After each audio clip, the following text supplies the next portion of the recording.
Greetings, everyone. Welcome to the Sunday Culture Review. We've got a pretty full panel today. I'm really excited to have everybody here. I got some people that I have been missing that I haven't been streaming with in a bit, and I'm looking very much forward to getting this show underway. We're going to start off with some positive stuff, but first, let's just acknowledge everybody that's here this morning. We've got, of course, Storyman Jack right next to me. And next to him is our very special guest, one of two. It's our friend, that 70s rock fan. How are you today? Good morning, sir. I am awesome, and thank you for having me on. And hello, panel. It's great to be on here with all of you. It's a great privilege to have you here. We've been trying to get you on here for 4 months. 4 months you've been trying to be here, but we had one misfire, but I'm glad that you're here, and I can't wait to hear your perspective. Well, thanks for persisting, and now that I'm finished working. Well, there you go. There you go. And then, of course, we also have the other special guest today, right below me, our good friend, Ords. What's up, Ords? All right. Ords is muted. Yep. Hey, everybody, I'm here. Oh, okay. I think that was Wes. Speaking of Wes Moody, my good friend, one of my very first contacts on YouTube, Wes Moody is here with us from the Wes Moody webcast. What's going on, Wes? Hey, it's always a pleasure to be on the Sunday Culture Review, and it's nice that we have some good things to talk about today, so I'm really looking forward to it. Me too.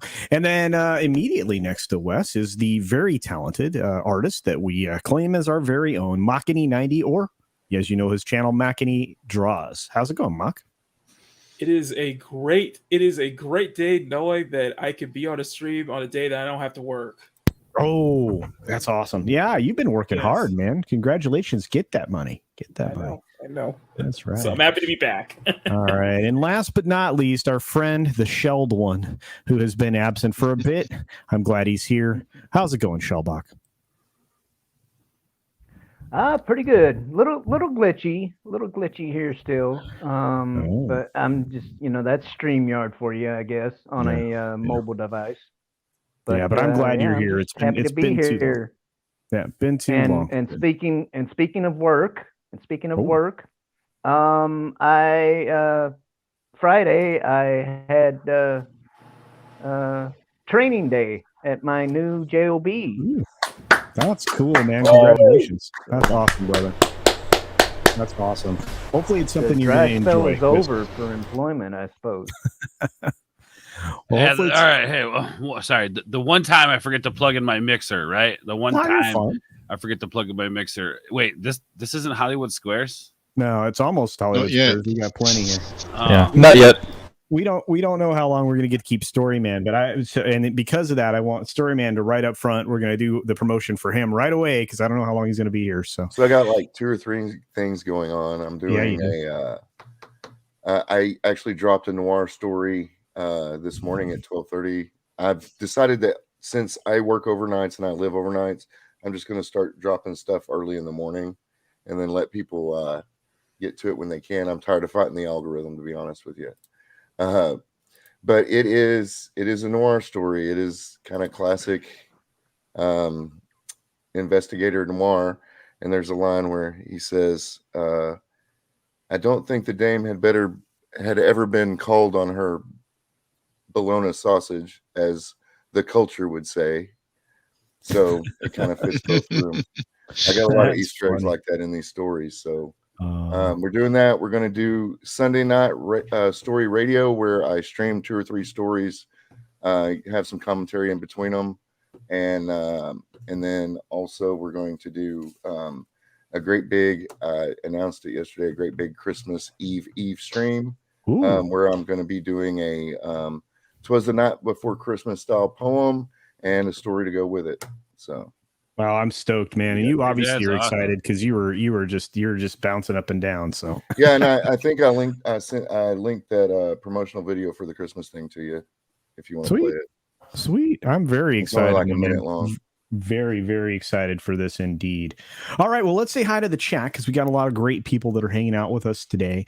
We've got our friend One Man Show saying hail to everyone, as is Jaffo. How's it going, my friend? We've got Cody Guy here as well, and Judicon is in the house. Good to see you.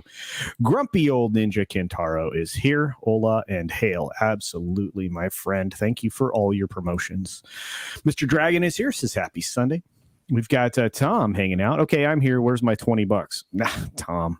I got you, bro. I got you. Wes Moody Webcast sends us the thumbs up sticker. Wes, you're on the panel, but thank you. Pat S says, yo, bros and ladies. Well, of course. Master Sidearm says, I was promised punch and pie. Wow. I'm not sure who's giving out these promises. It ain't me. Jillian is here. Hello, Jillian. Thanks for your support. Appreciate that. And appreciate you being here. Let's see. We have TZ Canadian saying hail, culture and panel. And Master Sidearms is poking fun at my hair. Sherry is here with us. We've got Rob Altus.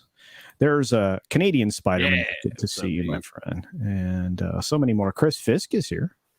We've got Tina Bojan here, and she has her seal of approval. Quality content. Thank you very much. Small Time is hanging out with us. I actually have an announcement to make once we get through hellos today.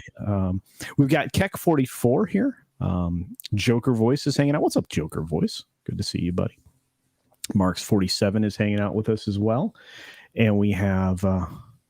wow, we've got, well, there he is, Parrot Head. Hey, what's up, Parrot Head? Kitty Bear is here. What's up, Kitty Bear? Man, lots of people popping in this morning. I appreciate your support, guys. You're the best. All right, let's get into it. We are going to talk about, we're not burying the lead today. We're going to talk about something that's exciting and fun. Many of us have seen it. If you haven't, we're going to do our very best not to spoil it. I want to talk about Ghostbusters some more. I've been talking about it for 3, 4, 5 streams. I think like over the course of this last weekend, and it's because I had such a great experience starting on Thursday. So let's take a look, if I can get to the share button, at some good things that surround this film. First of all, who here has not seen the film around the panel? Okay, so it's but I fully intend to. Oh, Mock, you haven't seen it yet either. No, I have not, but I hope to. All right, very good. Yeah, and I think that that's a good plan. And so, like I said, we're going to try to limit it, at least keep the spoilers out of the conversation. Oh my gosh, Snowdove sent in a raid over. I guess he's done with his brunch special. Hopefully you guys enjoyed that stream. Snowdove's working really hard on his channel. I owe him a Taco Tuesday, so maybe this Tuesday I'll be hanging out with him. So Ghostbusters is already overperforming its projections. Let's start there. It's doing that largely because of word of mouth. Hollywood did everything they could to try to hold this film down, in my opinion. And they even brought out a bunch of, shilly types to try to, make it look like it wasn't, within the spirit of the original Ghostbusters, and whining about the 2016 film. So I have to say, having this happen, coming up with 44 million projected. That's an estimate based on today. I think they're wrong. I think this number will climb even more. I think that they're only projecting $11 million today domestically, and I think it'll be higher than that. I also think they're wrong on the international estimates because that was only projected for 16 million for the entire weekend. And although I know that the primary primarily market's going to be Mexico, but there are other markets where the film opened as well. So we'll still see. But anyway, so for those of you who've seen the film, are you surprised about the $44 million opening weekend or potentially more? Oh, I'm not surprised. I think it would probably be a little bit more. I mean, I went to see it. On Thursday at 2 p.m., right? So not the best time where it's going to be a packed theater.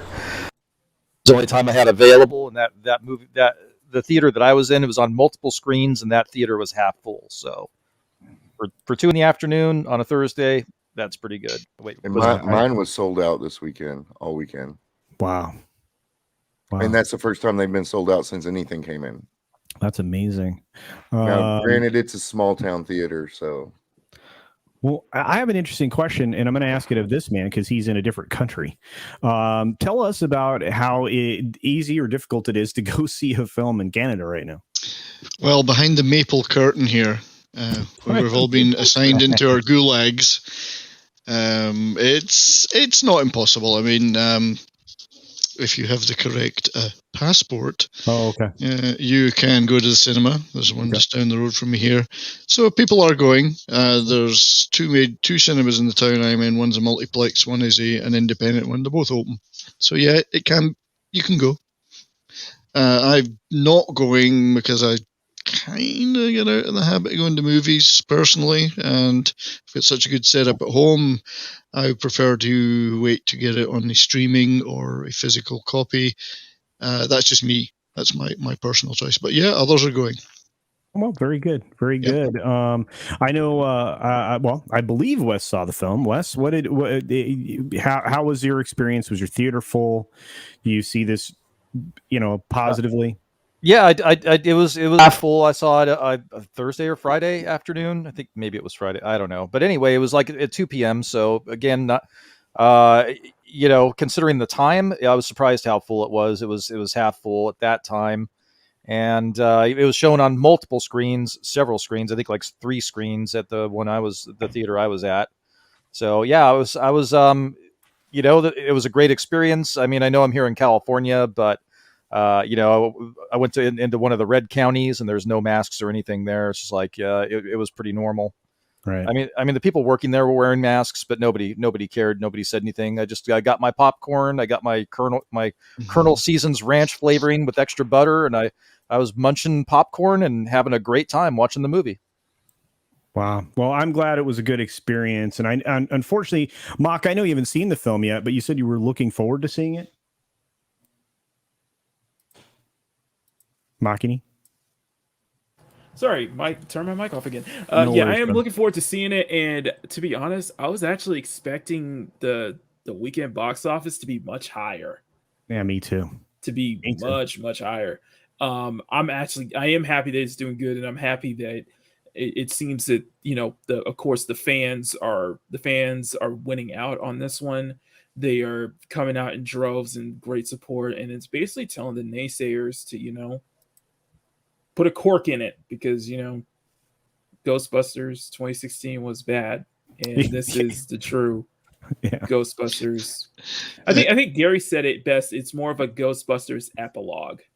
It kind of is, or it's the beginning of something new. But I've heard a lot of great things. I heard they do a absolute beautiful tribute to Harold Ramis near the ending, and I'm very much looking forward to seeing this. I did have some worries a little bit, but it seems that whatever worries I had seemed to be not.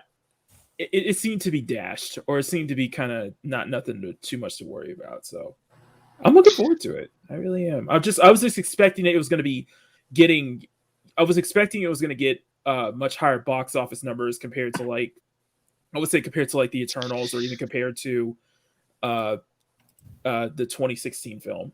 In terms of opening box office, I think it will hit its money back. So there's a little bit of an update I've shared on Deadline Culture. Perfect. Just to got it. I don't know if that's hard to see or not. Sorry. Yeah, no, it's fine. But so there's a little bit of international information there. I mean, this is today. This article is out today. Same, the one you shared was just the related story there.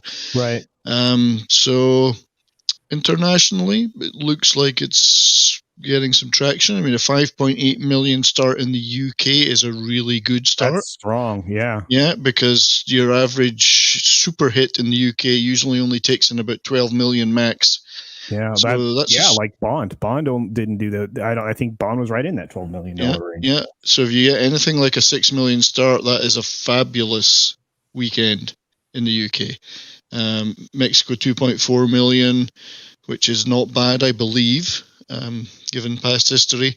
Italy 1.4 million. These are strong figures, I would say. Now, whether they sustain or not is yet to be seen, but I think that's pretty strong. Well, I don't see it dropping like certain other movies either. I mean, there's everybody I talk to is excited to go see it if they haven't seen it. So I don't think there's going to be a drop off. Like what was 75% drop off for Eternals? Overall, I think it was 61% for the entire weekend, but the week over week Friday was 75% fall off. Yeah, I don't see that happening here. Yeah, so I'm looking. It's a good movie. It's one of the. It was okay. We were sorry about the last one. Here you go, kind of deal. Yeah, and that's good to know. I mean, look, word of mouth is gonna kick this thing into high gear. We're going into the best possible weekend it could fit into, because next week is a holiday week, and the majority of these people are in a position where you're going to have kids out of school starting Wednesday, right? And then you have Thursday, Friday, Saturday, Sunday. So this thing's going to hit a second weekend with a bang. And you know what, Mark? I've seen so many sold out theaters. I can't even begin to tell you. That's interesting you say that, because it's like strategically kind of makes sense. Like, if you're looking from the standpoint of like the people making the movies, it's like, how can we have the most impact? Let's release this movie a week before a holiday, get the reviews out there, right? Word of mouth. Exactly. Now, in my I would say my theater was probably about half full, maybe a little less than half full. Plenty of room for everybody to stretch out and relax and enjoy the movie. The pacing in this movie is something to think about. I think the pacing is good. I think the biggest part is we get time with these new characters, right? It's not like all of a sudden they're just thrust into doing what they got to do to make the end of the movie happen. But we get time with these characters. We learn them a little bit, and everything's not handed to them. They work for it. They learn, and it's just like it's a good cohesive story with a beautiful ending that does pay homage to the man who made it all happen. So right. So yeah, I loved it. Now, and I understand that it's got its issues, and when I say issues, I mean like I was hoping to see a little something like this or a little something like that. It wasn't the story or anything like that. It was just like, oh man, I wish I would have had a little bit of this or just a little bit more of that. And like people are like, oh, it's just all fan service. Well, fan service could be done right? If you do fan service right, it's okay to have it in there. Yeah. There's a difference between just straight up fan service just to get people in the seats, and there's something called respect to what came before. There is. And that's the way I saw it. Yeah, there's member berries in there, but you can't make something like this without it. And and they've set it up so that it can become something new and something that can grow, that they can build upon. That's not, that the foundation is not cracked before they even get started like the last one. Yeah, like, and that's right. And Words, give me just a second here. Yeah. The international box office has never been big for Sony for this, or Columbia, I guess, for this film. Right. It never had been. I mean, it's one of the things that Tom was talking about the other day. So China being out of the equation isn't going to matter because, this film is still going to overperform its numbers. What's interesting is, and I just want to bring this up super fast to all of you, and then I'll let Ords go back to what he was going to say. This was from the 17th. They've second guessed themselves, or they tried to artificially suppress the numbers. It's one or the other by saying, now on the 17th, they said eyeing 45 million worldwide. If he would have changed that to eyeing 45 million domestically, that'd have been more accurate. Right. I felt like, maybe his copy editor didn't like the way this came out. Maybe, maybe having it be more accurate or optimistic would have made somebody angry. But I thought this was very interesting, when it, that it came out the other day. So anyway, Words, I'm sorry, I didn't mean to interrupt you. Go ahead. No, it's all good. No, I was just saying that, like, I think right out of the gate, like right as the movie starts, it's respecting what came before it. Right. I know we can't go to spoilers. Maybe this week we can hop on Ords World and do a spoiler. Oh, I would love to do that. Yeah, I like. Here's the thing. Like I said, people are critical of it, but we gotta lift this movie up in a way that like shows the people making these movies, this is the kind of thing that we want. I mean, Joker showed that, if we're talking numbers, Joker showed that without a China release, you can be extremely successful, right? So we got to lift this movie up, let the people know that this is kind of stuff that we want. This is the fan service that we want. And man, it was good to go to a theater and just sit back and forget about everything that's going on right now in this world, and just enjoy a movie.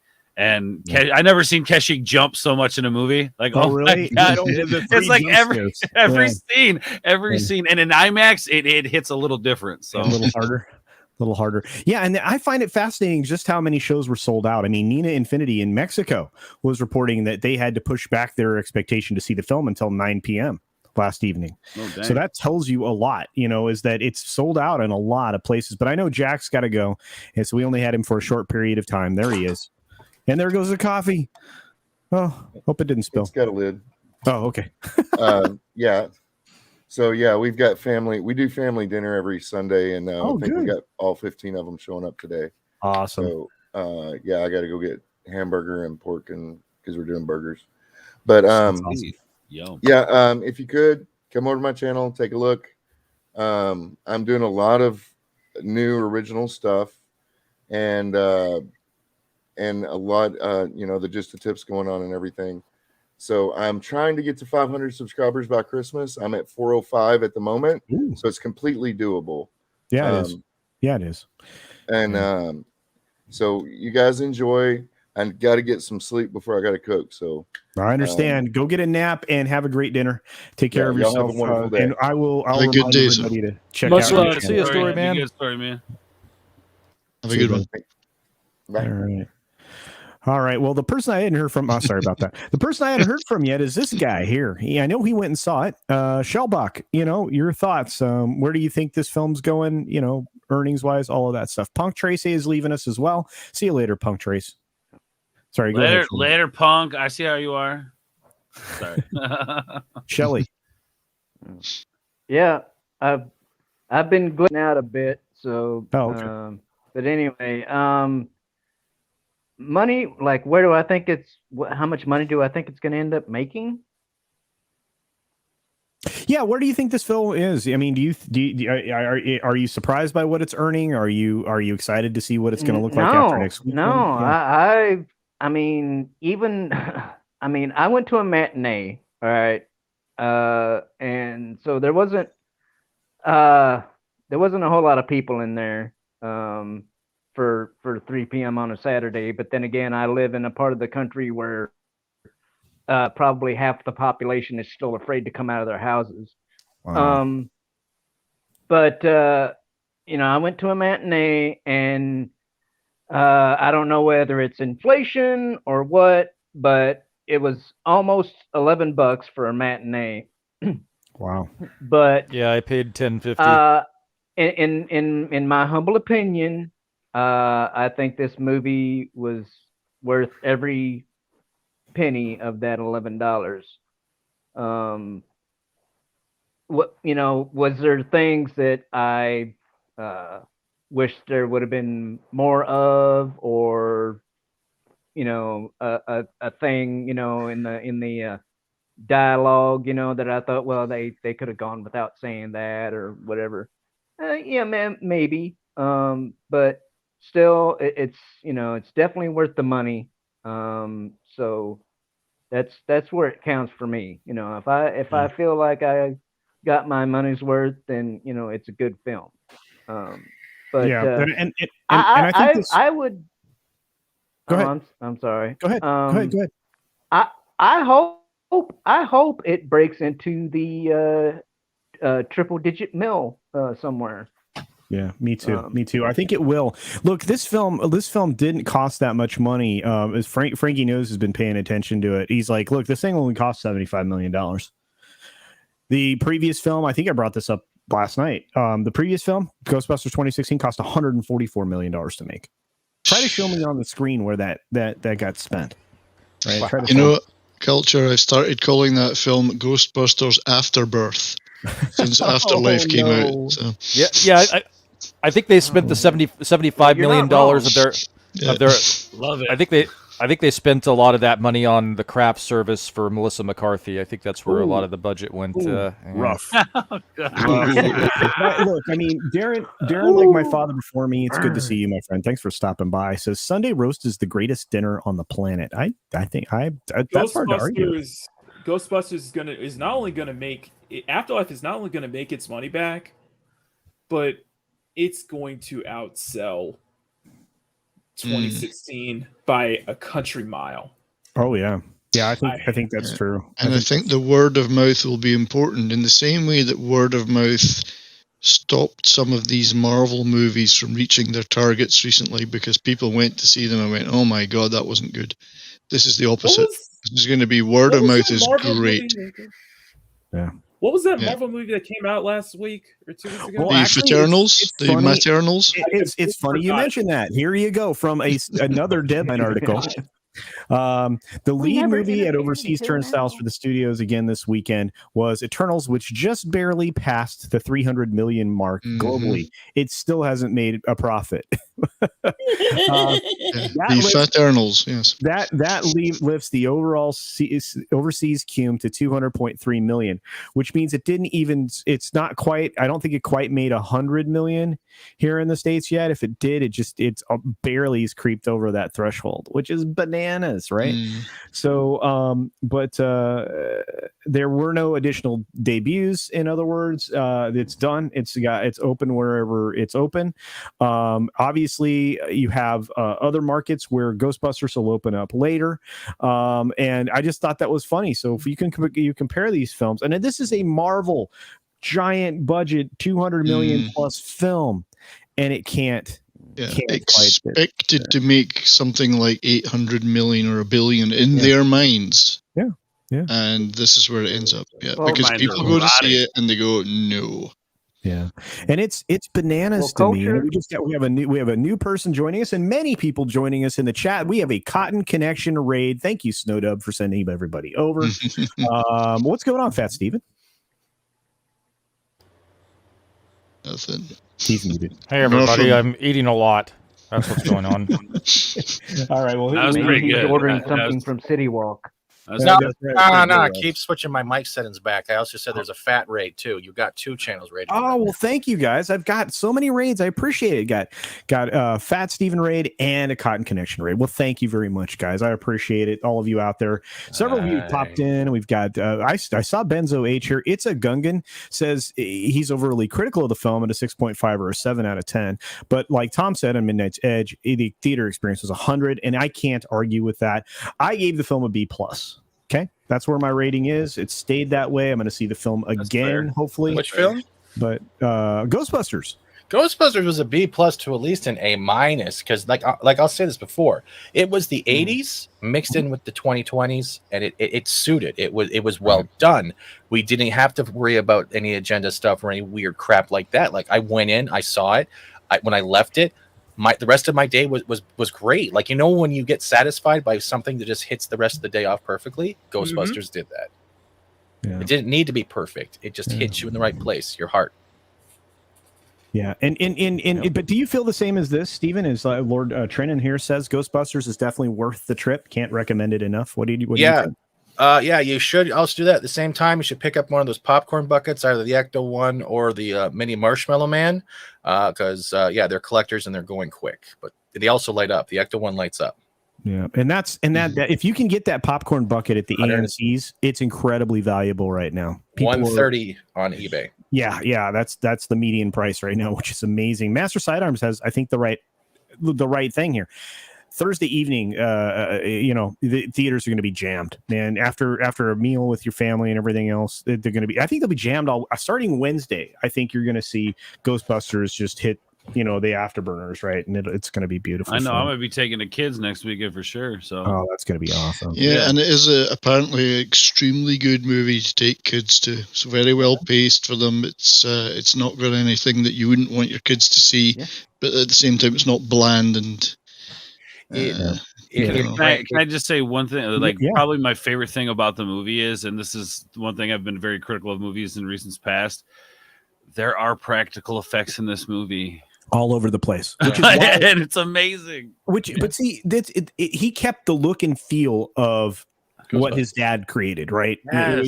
Jason did a great job, because they only embellished slightly the special effects. They only amped them up, but everything else that made this movie cheaper everything was done practically. And the location was limited because you didn't need to venture outside of this town. It was so well done. It was done. Put it this way: they did such a good job blending the CGI and the practical effects that there were times in the fast-paced parts that I'm like, it was that real or CGI? You couldn't even really tell. Like that's how well the movie was edited and blended, man. There was another thing. Oh, go ahead. Go ahead. There was another thing that Culture touched on when it came to this movie as well as 70s rock fan. It's the fact that it had the ability to not only bridge the gap between a newer audience and a younger generation, but also the older fans of that generation, and actually inspire not only conversation, but maybe open them up to the world, to the cartoons, the older movies, and actually a bonding experience, like the way we used to do with Star Wars or Star Trek, even like Battlestar Galactica, anything like that. And that's a rare form to actually accomplish in this day and age. And Reitman pulled it off. Right. Well, I can't wait for Machini to see it because, Machini's going to, wow, Mach, what are you doing there, buddy?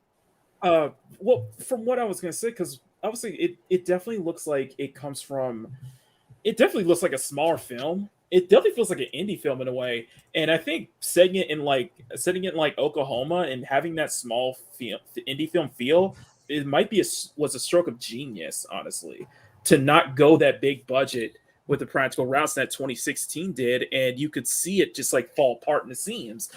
Right. Afterlife, it doesn't seem to be that at all. So I am very much looking forward to this. So. Wow, man, dude, that looks amazing. That is really good, Mac. Good gravy. So I'm glad I popped that up in front of everybody. That looks that's very cool. Yeah, even Ords looks surprised there. Look at that. Wow. You see it in the background there? Just Tom is whining in the chat that he's not good enough for your show. That's a lie. Oh, get him in here. Give me $500, Tom, and I'll send you the link. That's a lie. It's not good enough for any show. Not just that's true. That is kind of true. Tom, I'll send you the link for free because I love you. Just kidding. No, he owes me $500. I'll give him the link for $500. Yeah, one of the things that the New York Times criticized about this movie, which is just hilarious, is that he said, well, it's totally appealing to nostalgia, just it's a cash grab because of the nostalgia, and they're just trying to sell merchandise. Well, that's wrong. That's wrong. But that's wrong though. If you actually go through Rotten Tomatoes when the critic reviews start coming, but when the critic reviews start coming out with Rotten Tomatoes, a lot of them, their pretenses for the reviews were only like attacking nostalgia. Like nostalgia history is a bad thing, and I'm like, then you don't get films at all. That's nostalgia right. and sequels are based off what came before, because without before, the future is meaningless. And selling merchandise used to be a big thing for Hollywood, and to find a movie that's going to do that, they should be welcoming it. It's fan service done right. Yeah. And it's not overblown with. I did hear that was one of the criticisms, was that there was too much of an overabundance of member berries, but for the fan service it was done extremely well, and it wasn't so over the top. But that's it. The member berries in general were not always thrown in your face. They were in the back of the scenes. They were like, I'm sorry, stack of books. Like people who like when we have fans, and you'll pick it up when you're in theaters, and when other fans are in the theaters, they will start picking things up, and they will start quoting the movie. That's not member berries. That's a silent nod of respect to his dad and to fans. So if anyone else says otherwise, you know what that means? They just smell their own farts. It's also immensely enjoyable to watch. Which is what the SJW Hollywood hates. They want to lecture, not enjoy. So let me ask you guys this for a quick question, and without spoiling it. I heard that the tribute to Harold Ramis and especially Egon's character made you tear up. It did. There was one. Yeah, Mac, it made me even tear up because it didn't even. There was one scene that didn't even trigger me for Ghostbusters, but another anime. And when I saw that one part happen, I got the same feels I did when I first saw that part in an anime back in the day. And I was just like, yeah. I don't want to spoil it, but it had like it's the same type of. It was the same event, the same pretense, the same moment, and it worked. Yeah. Right, because I heard what Gary was saying was like, with that moment, there were so many ways that they could have gone wrong, but yet they did it right. They did it just perfectly. Yeah, I think so too. And I just want to say thank you to Salty Texas C for the super sticker. I appreciate it very much. I like a piece of pie. We got Thanksgiving coming up, so everybody's gonna have a piece of pie here in the States, I think. Let's just say they did a nod to Sailor Moon, and I'll leave it at that. Oh wow. Well, here's the thing, man. I agree with Snowdub. Yes. They could have put more in, to be honest with you. So I don't think it was that. And to this man's point right here, sexy. There is nothing wrong with marketing. Having your movie exactly from the franchise. There's nothing wrong with your toys. There's nothing wrong with the. Think about all the stuff you're gonna sell. It means people like the product. They like the entertainment. They got a kick out of it. It's fun. They want to own a piece of it, and they want to sit at home and look at that and say, "God, I enjoyed that movie." All the things they seem to hate now in Hollywood. Yeah. So I'm all for it. There's a reason people didn't buy any of their Star Wars sequel trilogy toys. Well, you just kind of look at how salty, you can tell when there's legit criticism and when there's just you're just salty that people didn't like Ghostbusters 2016 and Ghostbusters very much so. Oh wow! I just have to say this because Thomas joined us. Hey, what's up, Thomas? Hi, Tom. Hail the Gilkman. Zacharias. So sorry, go ahead. I think some of the criticism of the member berries is valid, and most of them show up where I feel they get a little heavy-handed, is in the final third of the film, the second half of the film. Just a little bit heavy-handed, as where the first part of it was pretty subtle, and it was about exploration and rediscovering and the kids discovering their past. I felt that was nice and subtle. The second half of the film, I do feel they got a little heavy-handed with it. The first half of the film's a 9 out of 10 for me. The second half of the film is more like a 6.5. But I really enjoyed it. I mean, I wasn't offended or anything by it, but I just thought maybe another pass over the screenplay would have done them some good. Isn't it great though, Wes, that we can discuss the pros and cons of that aspect of the movie, as opposed to just this was full of messaging and we hated it. We're actually able with a movie like this to say, I think it could have been a little bit better in this way, but I still loved it. Absolutely. And that's a big difference from what we've had in the last 2, 3, 4 years of, my God, are they really throwing this crap at us? And there's just no redeeming qualities. We like these kinds of arguments, though. Because now we're comparing 84 or 89 in this film, and we're talking about, was this a torch pass? Was this a different way forward for this franchise? And I think in a lot of ways it was. And we are not doing spoilers. It's a Gungan. We are doing our very best to tiptoe around them, other than to just say how great the special effects were, right, Ords? Yeah, look. When you're watching the credits and you see puppeteers and names underneath that gets me excited, because let's go back to the originals. That same feel, that same look, the practicality of the effects. It feels tangible. It feels real. You guys saw it in the trailer, so it's not a spoiler. The scene where the guy sitting at the bar, the dead guy sitting at the bar and stuff like that. That kind of stuff to me is beautiful. It's part of the scene. And it's a callback. It's really well done. Yes, and I agree. No, not having seen it, but all the reviews I've seen, the videos and the reviews I've read do say that the younger cast perform extremely well. Yeah. Yeah, I heard they're not annoying, and they're not. The Phoebe isn't the greatest thing ever since sliced bread, and she's quite funny, and she certainly looks a lot like her grandfather's character. I think they've done a great job. So is that true? The kids are really good. Oh, I can't. Well, yes. Okay. I think the boy. I'm going to say this: the young person, the male character, the older brother, whatever. Podcast. It wasn't podcast. No. The older brother. The kid from Stranger Things. Right. I don't think he did great. I mean, again, that's my opinion. The girl that plays Phoebe, McKenna Grace, she knocks it out of the ballpark. I wouldn't have expected someone of her age to be able to carry a part, but that's just my opinion. And especially the complexity of that character, right? Like it's kind of, yeah, you're right, man. Just the way she carried herself with that role. There were moments where I kind of felt like it didn't seem right for the character, but they were these little tiny moments. Yeah. But she brought me right back to it. Like everybody drew you into this movie somehow. I thought, I love the kids, and really were awesome. Really the standout kid for me was Podcast. I loved Podcast, and I think I think a star has been born. I mean, especially being a YouTuber, how can you not love Podcast? I mean, really, is Podcast his real name? No. But it's really funny, and everybody just calls me Podcast. Okay. But look, you guys are going to love this. We're not going to spoil anything, really. I don't want to. I want everybody to go into this feeling good about their experience. I'm not going to oversell the movie, though, because there are people that disagree with us, right? Because Nina Infinity had a negative take on it. Our good friend George Molo kind of had a Critical Drinker wasn't entirely 100% about it either. I mean, he had some qualms, but I mean, what we're talking about here is the difference between 100% and 80%. It's still an 80% plus in terms of quality. It is the impression I get from real reviews, not the shill media. Yeah. Can I ask? Yes, you can. How was Paul Rudd? Was he kind of?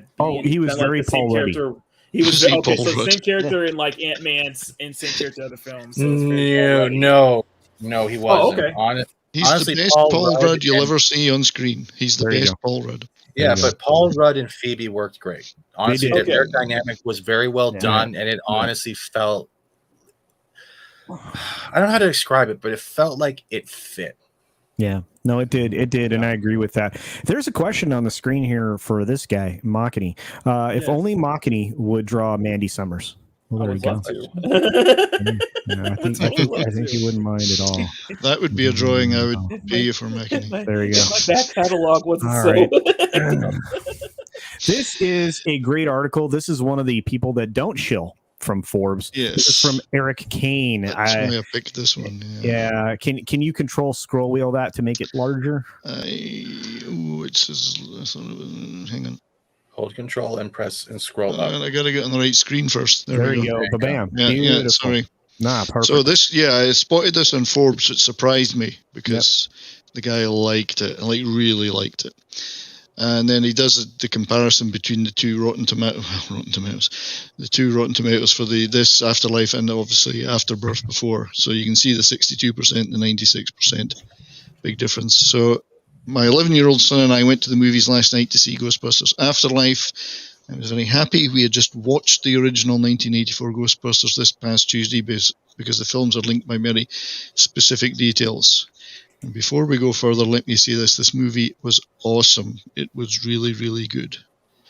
Cast was perfect. I loved all the characters, but especially Phoebe and Podcast.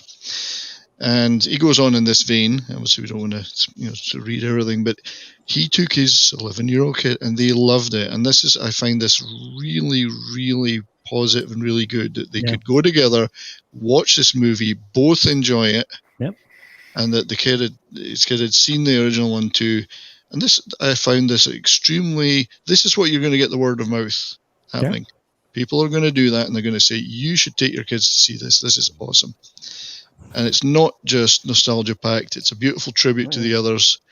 And as he goes on to say, it's funny and exciting, moving, that has cool connections. So I thought this was a great review. Quite frankly, especially coming from someone in Forbes. Well, again, I mean, if they want somebody to shill, what they normally do is they fire out, Scotty Boy. If they want somebody that's a little more thoughtful, Paul Tassi comes out. But Mr. Kane only comes out when he's got something to write, and it's usually right. It's usually something most people would generally agree with. Indeed. So, but written by a normal person, I would say this. Yeah. And then Oh, I'm sorry. Is there more to it? No, I just wanted to just briefly scroll down to the to this, which is the 2016. You can see the difference in the numbers. Yeah. From Afterbirth to Afterlife. So So that was all. Yeah. Oh, I love it. I love it. You know, Morbs, I understand this opinion. I understand this opinion. Not wanting to give Sony any money. Believe me. Can I go off top for a second to say Of course you can. that Slimer was creepy as hell? Oh yeah, actually that is Muncher, not Slimer. Muncher. Yeah, it's Muncher. Okay. Yeah, wait till you see the film, guys. Jeremy and Ryan gave it a 6.5 respectively. I know. Ryan's entitled to be wrong. It's okay. Yeah. I love both of those guys. They're my buddies. It's fine. It's fine. They kept the budget down by suing kid actors and practical effects. Oh, but yeah, suing? Using? Yes, using. Sorry. That comes later. Suing comes later. Go ahead, Mark. I was gonna say, I think that's a good point to make, because I think we need more practical effects in films nowadays, just because it's becoming more realistic. It's more realistic, it's more believable, it's more practical versus just a flurry of CG that you're just seeing and you're not believing it for a single second. Yeah, if I wanted to watch a cartoon, I'd watch a cartoon. That's true. That's true. Yeah, and I think that's what the latest Marvel movies have suffered badly from, is a preponderance of green screen CGI effects with less practical. The actors are off the hook because they don't have to learn how to fight or even choreograph a fight. You know, it's just not good. It doesn't look good. You can tell it's fake. Yeah, I know it's tough to do some of those movies without having fake things. You've got universe scale effects, but the practical effects stuff makes a big difference. It does, always. And that's why I always, that was my first area of interest, was the practical side of the magic of filmmaking and physical entertainment as well in theme parks and places like that. And no, we will actually go into some conversation about that here in just a moment, because believe me, there's something else to talk about. Dragon Master has joined us. So is Captain Trek. What is up, my friend? It's good to see you. Cool. We've got fun fact: you can't legally enter into a contract until you've attained majority, at the age of majority. That's correct. You have to be 18. That's true. I mean, since we're talking about suing kids, makes sense. Yeah. What's the difference between Slimer and Muncher? Quite a bit. I'm not going to tell you. There is difference between the two characters. So one slimes and one munches. You'll find out very quickly what the difference is. But it's as simple as that. But it is what it is. Yeah, letting Reitman make Afterlife is the closest thing to an apology that will ever happen for 2016. This is true. Well, they gave us a great movie, and if you don't support it with your money, you won't get any more of it. Jake D's 1,000% right. He has a great channel. He needs to make more content, and he needs to have me on. And there you go. Anyway, go ahead, Gary made this point, and I was watching his review last night, that Afterlife is almost a glimpse of what could have been if Bill Murray and Harold Ramis didn't have that fallout, in that they were able to still make Ghostbusters 2016 while Harold Ramis was still alive. Do you guys kind of get that, or is that I really wish that there weren't the kind of weird things going on in the background, for a Ghostbusters 3. Right. And again, some of that was caused because of Bill Murray being weird. But I mean, if you read the emails from the Sony email hack, right? They were actually considering suing Bill Murray to force him to, show up and do part of the film. Okay. Yeah. So there was a lot of stuff going on in the background. That's an awesome profile picture, my friend. It really is. I need to know, Canadian Spider-Man, is this Slimer or Muncher? I'm just curious which of those things you meant. The blue one's Muncher, the green one's Slimer. Because by Ghostbusters 2, he was more of a friendly one and was getting along with Lewis a lot better. He was also an ally in the cartoons, too. So that's true. Valiant Renegade says, good Sunday afternoon, folks. Well, good afternoon to you, my very good friend. I'm going to have Valiant Renegade on this show in the future somehow. It's still morning where I am. Is it really? Yeah. All right. F. Bill Murray, he screwed over this film franchise. Yeah, Chris, you're probably right. Benzo says, although it sucks they retconned the game, they did, unfortunately. That's a kind of a bummer. The game is no longer quote unquote canon. which is a bummer. Yeah, for those of you that are curious, this really is a sequel to the original movie. It truly is. It truly is. And Morb is also right. Ghostbusters seemed like lightning in a bottle, a great one-off like E.T. It's really, I see that opinion and I understand it. I really do, Morb. I really do. A lot of people love Bill Murray, but man, can be hard to work with. Yeah. Let's see. It was great and Lost in Translation. I love that movie. Yeah. This is a good one. Bruce, thanks for shooting me the $10 super chat, my friend. I appreciate it. That's going to go to contribute towards eventually a production facility. Says, did you see the hearings of Sal Omarova? Her disturbing paper she authored and numerous other instances she shares makes me want her not anywhere near the U.S. financial system. I know who you're talking about. I did. I've read a whole lot about it, and I will address this succinctly and say I don't want her anywhere near any form of monetary policy in this country. If she wants to go to China, she will fit in really well, and that's as political as I'm going to get today. So, but thank you for the super chat, my friend. Well, that'd be awesome, man. Always do your own art. Let's see. Do we have anybody else going on? Do you think we've talked enough? Hail Summer Camp Counselor Casino. Okay, thanks. It's funny because it's true. You guys are evil. All right, I think we've this horse has been ridden properly and needs to be put away. So, any final thoughts on Ghostbusters, folks? Yeah, when are we roasting marshmallows in the campfire, Counselor? That was terrible. Final thoughts on Afterlife. Yeah, it's a step in the right direction. I enjoyed it thoroughly. Again, the first half was stronger for me than the second half. And I liked how they explained things and they tied it into the first movie, I'll say. Yeah. I am going to see it. It's I'm going to try to see the film next weekend. So yeah. Get your tickets now, bro. Get the tickets early. Yeah, it's going to be hard to avoid spoilers in that amount of time. Yeah. We forgot a serious question though. What is going to be better, the original or eventually the Axel Braun parody? Axel Braun. No, I mean you mean Eternals? Yes. Eternals is going to be far better after Axel Braun gives it his absolutely. his treatment. Yeah. Where were you going, Mac? You're talking about Ghostbusters? I thought you were talking about Ghostbusters Afterlife. No, that's what I thought. No. Thanks, Court. Everybody check out Court and the Fellowship of Oddballs. Thanks, Court. Appreciate it. Have a great day. Thanks for being here. Do you think though this movie has a chance of spawning like a newer generation of movies, but not going the Marvel route by the way this was delivered if Jason wants to? There's so much. Yeah. I don't think so. I do think they're gonna fall because from what I heard that you see a semblance of the whole plan that Amy Pascal was producing during 2016 with Ghost Corps, and that's what thinking Gary was pointing out. I was just worried that they're going to try to bring a sequel in, and they're going to try to push the whole Ghost Corps cinematic universe thing again, which it fell apart when 2016 happened. So I'm afraid there's going to be studio meddling. I mean, I knew he wasn't doing that. I was pretty sure it was Eternals because anyway, all right. Let's move on to this next story. It's weird, right?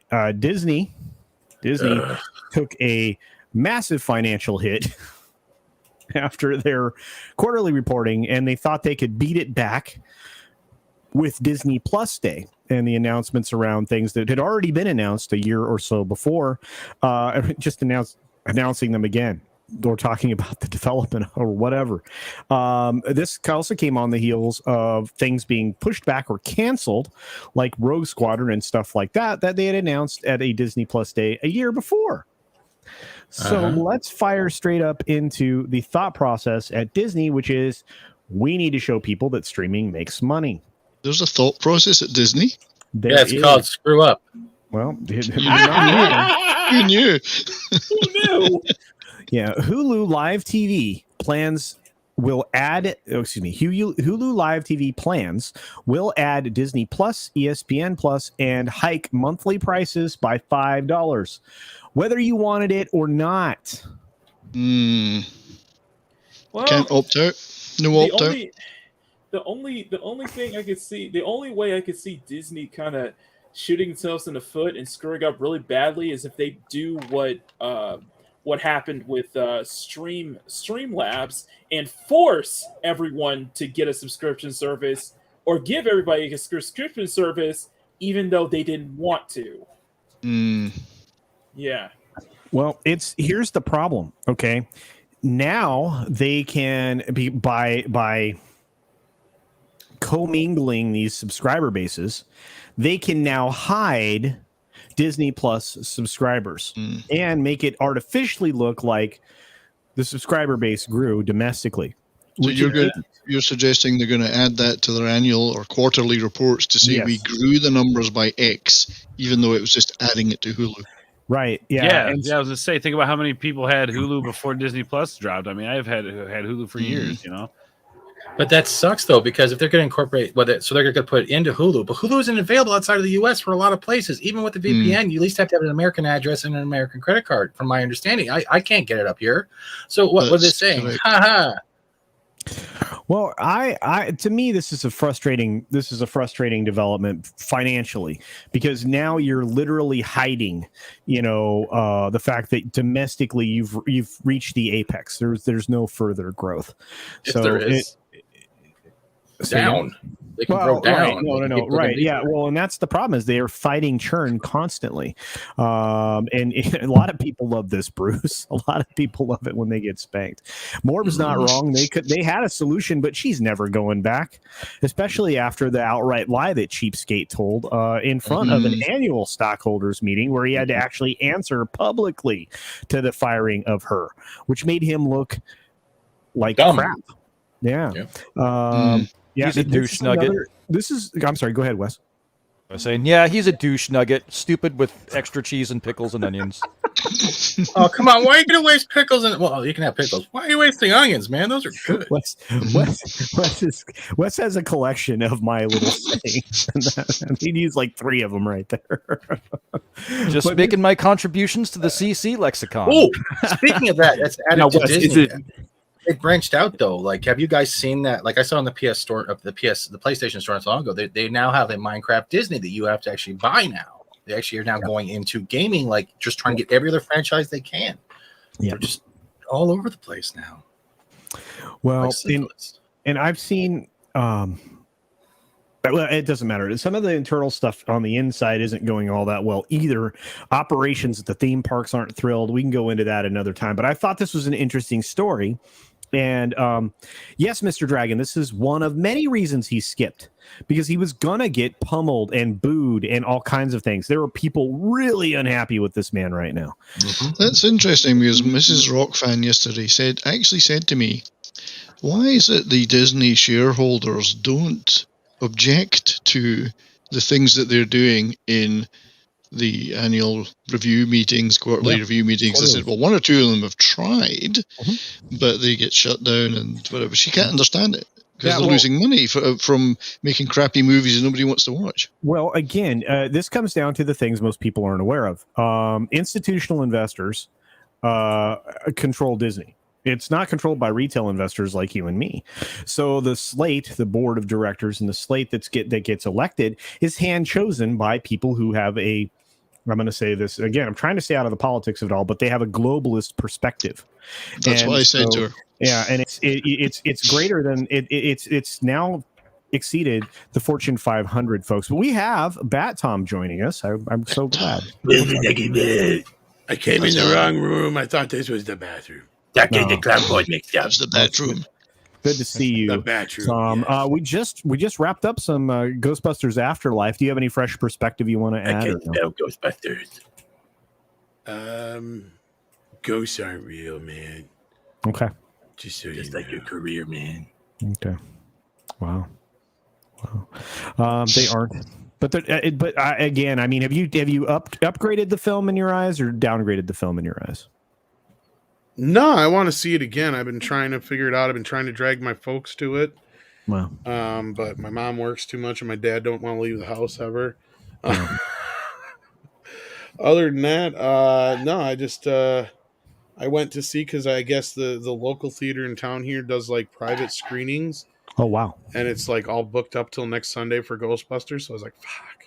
Holy so I was just gonna cow! go see it myself with my folks and stuff, like, you know. Wow. But no, I'll go with you. I'll go with you, Tom. Okay, Steven. Yeah. Somebody will. You'll hold my hand, right? And when it gets scary.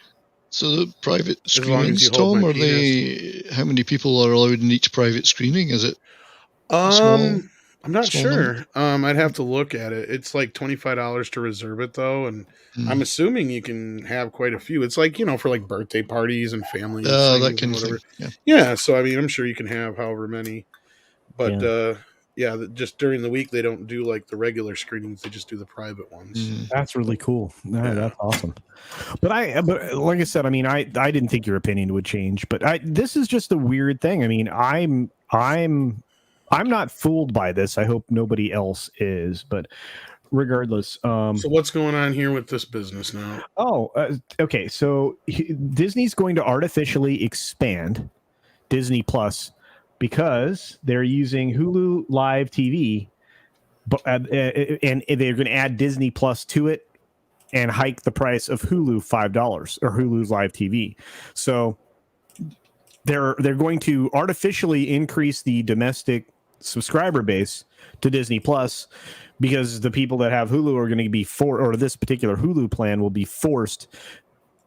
It'll be forced onto their plate. You see what I'm saying? Yeah, kind of, sort of. They're fucked. All right. Well, it's weird, man. I mean, they're taking L's left and right, you know, and that's kind of a kind of a bummer. Now, Disney will give Hulu Plus Live TV customers access to its two other premium streaming packages, Disney Plus and ESPN Plus, whether or they want them or not. Ooh, ESPN, sign me up. On ESPN, I wouldn't give them the steam of my shite, as they say. Yeah, me either nowadays.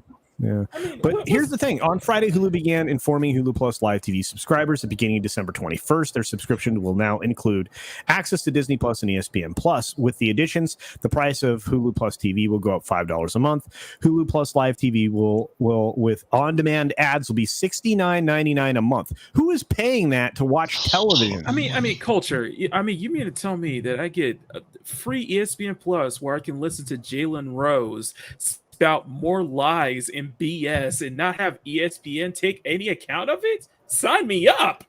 Oh my God, Mac, we should go steady on that whole pretense right now. Oh, I think it's fine. Actually, he can speak his mind on that.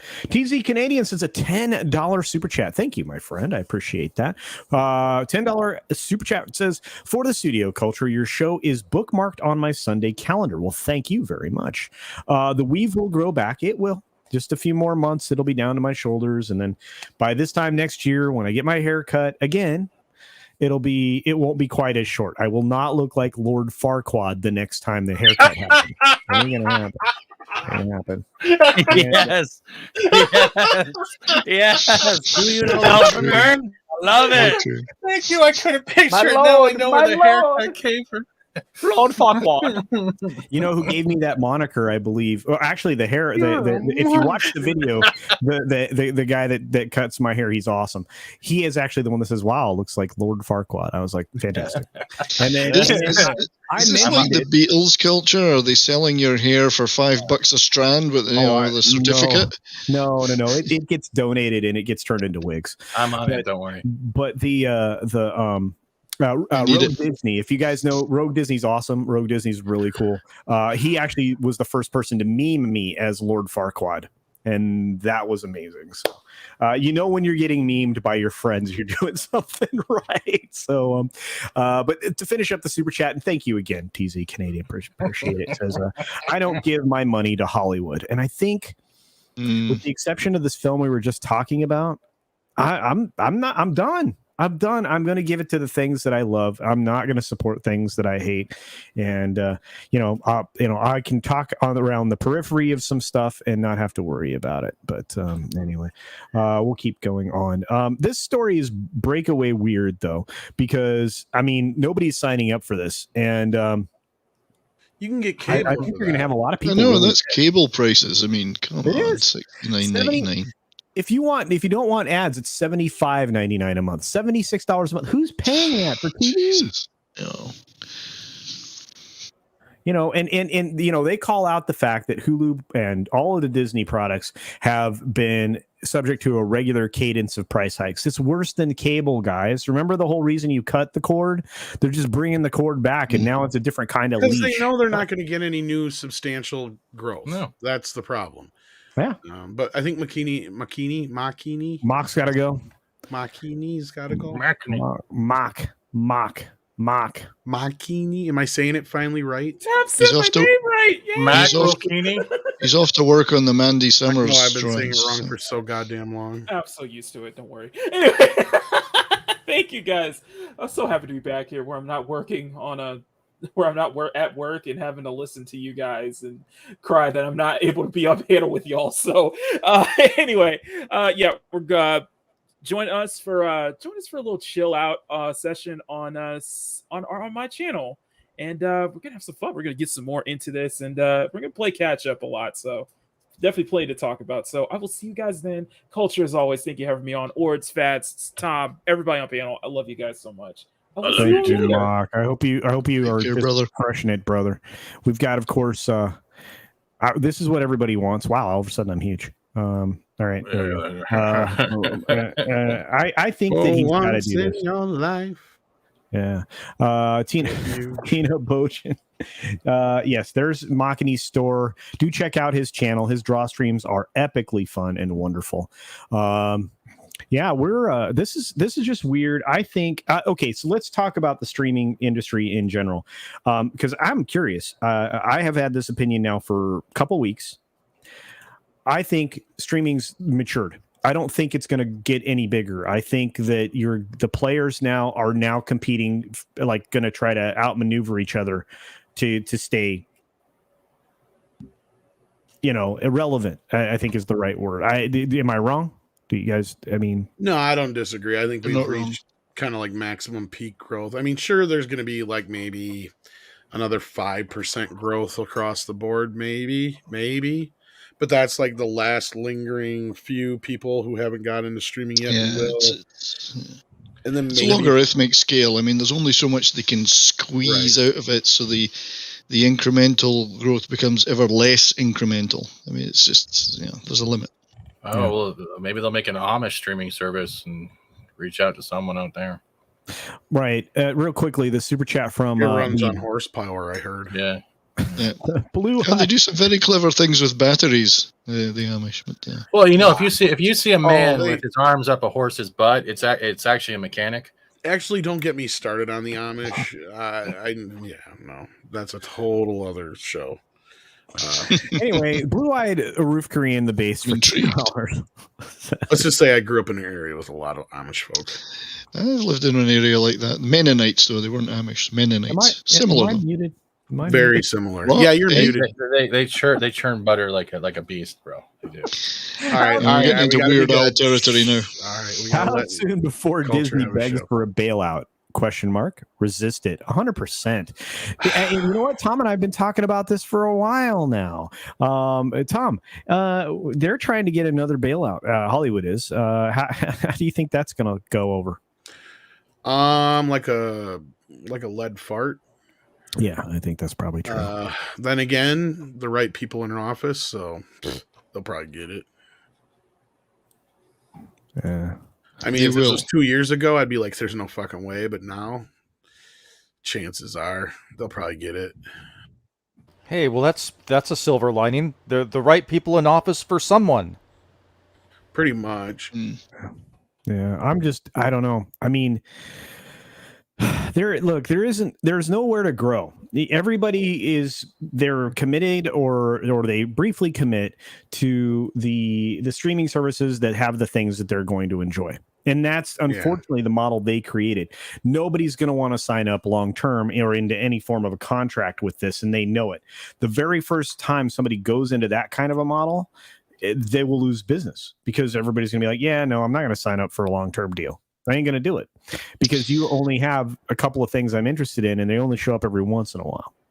So I have this debate in my head, culture, around this, whether it's the fact that there's a lack of content, and if there was better content, people would sign up in increasing numbers, and that ceiling would be raised, or whether there is just an absolute ceiling anyway of people who are prepared to pay for regular streaming services.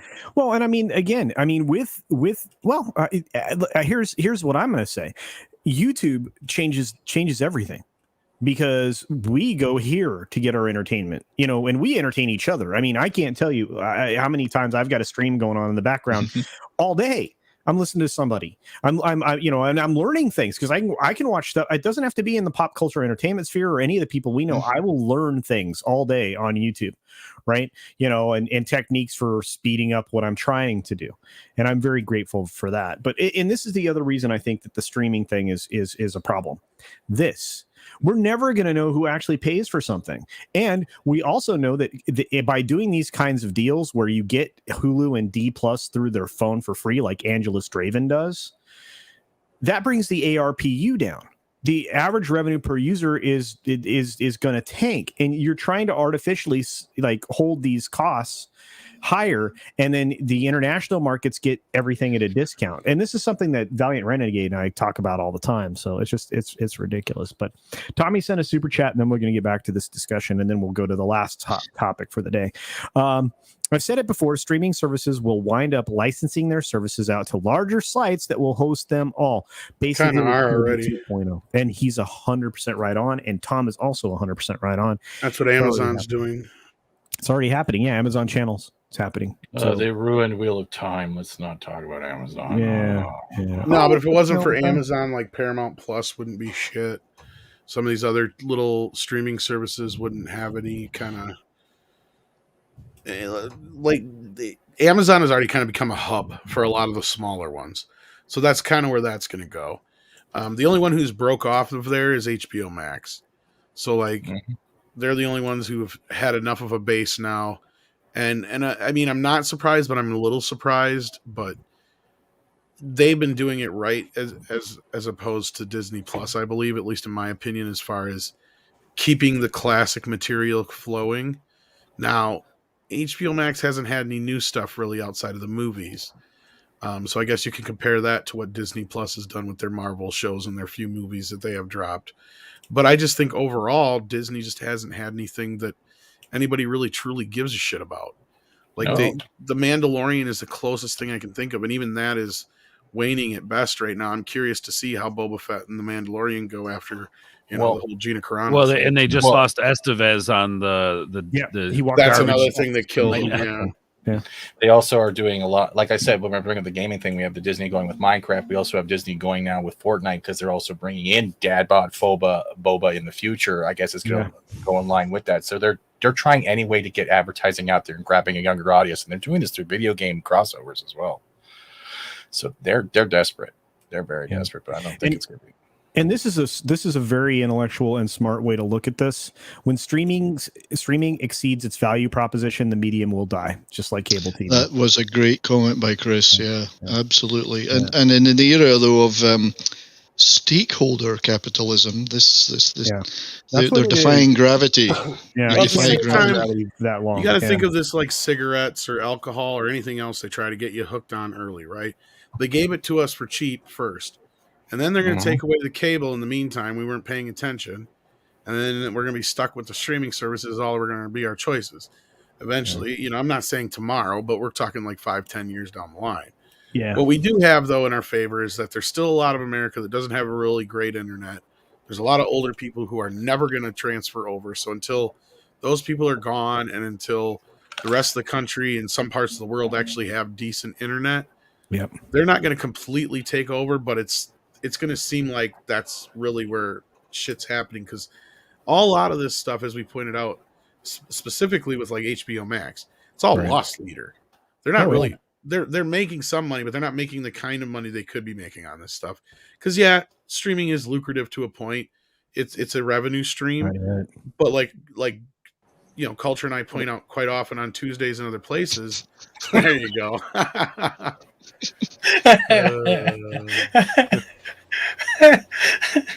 Oh my god, this is going on my desktop background. Right. I'll send it to you, Ords. I'll send it to you. So good. That's going on my desktop background. I feel like summer camp is a very Canadian thing. As I was saying though, but I mean, they've kind of killed a lot of their ancillary markets and made a lot of their material worthless. Yep, they destroyed it. Yeah, and that's when we start to get into the physical media conversations, and those are important. Blue-eyed Roof Korean the base for another $2 says, "You creators at any risk for disparaging streaming service?" I don't think so. Maybe I disparage YouTube quite frequently. You do. I disparage knuckleheads out there in the world. Thank you, Zach. Appreciate it. Hey, Biggles, good to see you, buddy. Here's the thing about working. Oh, sorry, as I say, working for YouTube is basically like, let's just say you're working at a store, and your job is to put all this stuff on a shelf, and YouTube is your boss, right? He comes over and he knocks all that shit off the shelf and tells you to pick it back up again, and you do so. But as you're doing it, he keeps knocking it off the shelf on you, so you have this endless job of trying to put this shit on the shelf. That's what it's like working for YouTube. Sisyphus. It's a great analogy. Yes. Sisyphus. Memes says a lot here. $10 can go towards a streaming service or a channel membership. Depends on what value to the on what's valuable to the consumer. 100%. Wait till or I mean, if you have $10,000 a month to kill, shameless plug, I do have the Illuminati tax write-off tier on Patreon. So he does. Check it out. There's also another thing that YouTube hasn't done, and I think they're working on it. Wait till they start applying like they do with Purple Platform, and you give the ability to gift channel memberships to other people in the chat. Yep, that's what's missing, right? Because Twitch does that really well. Purple. They don't like it when you say that the other name. They don't. Oh, I'm sorry. Is that a bad thing? No. They don't like you saying. Yeah, I think you're all right. I'm just saying that's why I call it Purple. All right, Purple Platform. PP. Purple. PP snakes. I can get D+ for free for 1 year on my phone. Don't want it. A lot of people have opted for other alternatives. That's true, Rob.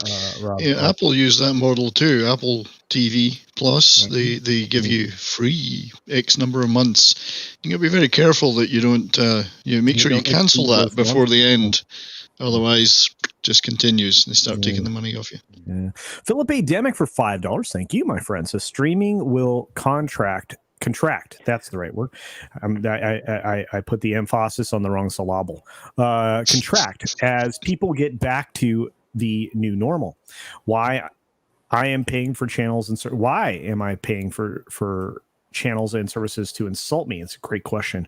Putting money to fight inflation. There you go. Hey, if those old whip inflation now buttons from the 70s are probably going to be collector's items. I think, it solved the problem back then, right? Putting a button on. Yeah. And Tina Bojan still loves Loki, and that's perfectly fine, sweetheart. Nobody's judges you for that. Memes has a YouTube Premium, so he has no ads and payouts based on how much content I consume. And that's kind of cool because A, you don't get the ads like Memes says, and B, that money is set aside and it's kind of dribbled out to creators when somebody with YouTube Premium watches something or downloads like a stream or whatever. That's pretty friggin' cool in my opinion. So I'm actually considering trying that out. So thank you for that. If you're lucky, you'll get free gift codes like from Discord and the like. They'll give you like 3 months of YouTube Premium. That's what I was using before too. So just keep an eye on your Discords if you have one. Yeah, Jim Varney would be proud of that travesty that Steven brought up. It's not travesty, counselor. Okay. Culture Saves Christmas. I'll do that one next. That's fantastic. Ernest Scared Stupid when you actually sit down with dinner with JPEG. Thanks, Windsor. You guys are helping a lot. Ernest Saves Christmas. Is that sarcasm? Yeah, Ernest Saves Christmas is a good one. Right now, T-Mobile is doing a Black Friday promotion where you can upgrade to an iPhone 13, get a free pair of Apple AirPods, and 4 months of Apple TV. Message, please buy our overpriced crap. That's right. Yeah. So true. I never see an iPhone without a cracked screen. Hey, Lindsay. I have a really good case, right? And by the way, this may be the last iPhone I purchased, maybe the last Apple phone I buy, but this has a really Android amazing over case Apple on the outside, and I dropped it constantly. Best phones ever were Blackberries, but that's just, I said No, Android the over Palm, Apple. the Palm Centro was the best phone ever. BlackBerry Curve with the trackball. Everyone remembers that. Love it. Everyone remembers that. Yeah. Shellback was actually trying to say something. Go ahead, Sorry. Shellback. Can you not hear me? Now I can hear you. Papa, Oh, I said Android over Apple. Yeah, right now. You did. Yeah. Look at this. $4.45 for gas. You think that's bad? Come to the Canadian gulag. That was the cheapest place I could find it too. Yeah, you use dumb measuring like liters. Oh my God, Steven. What? I didn't do anything.